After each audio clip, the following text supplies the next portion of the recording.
يا خير مختارة من خيرة العرب اختارك الله للمختار خير نبي. الله سماك أم المؤمنين وما في الدهر عزا يحاذي رفعة اللقب، ولا وسام وتشريف كنسبتنا للأم عائشة أسطورة الأدب. هل تعلمون لماذا الله برأها في سورة النور من إفك ومن إرب؟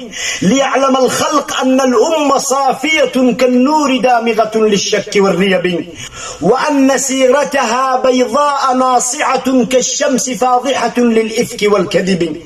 ولو تأملت في أسباب تهمتها عقد الحلي رأيت السر في السبب. أليس في الذهب المفقود تذكرة عظمى وموعظة توحي لكل غب عن سر طينتها المثلى وتنسبها إلى الوفاء وطيب الأصل والحسب، وأن معدنها الزاكي وجوهرها أزكى وأغلى من الألماس والذهب. وأين كانت بيوم الإفك عائشة؟ في الحل تلهو مع الأنغام والطرب. كلا لقد رجعت شعثاء من سفر غبراء تشكو ظن اللأواء والتعب من إثر حرب، وهل في الحرب مغرية تغري التي ذهبت للموت والعطب. ولو نظرنا إلى الآية التي نزلت عن التيمم تخفيفا من التعب، كانت مسببة التخفيف عائشة.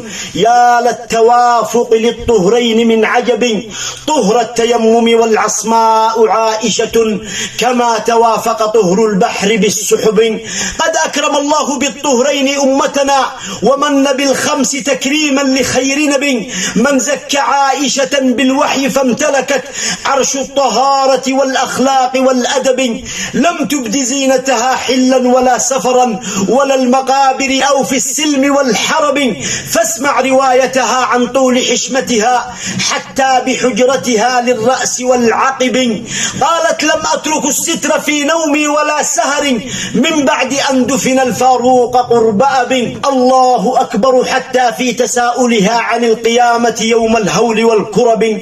قالت: أيحشر كل الناس في طبق وهم عراة بلا ستر ولا حجب.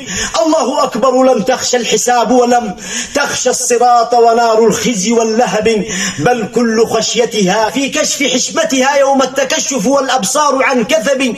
يا للنزاهة في الدنيا وآخرة، يا للطهارة، يا للحرص والأدب. والختم أزكى صلاة الله دائمة على الرسول شعار الطهر والأدب.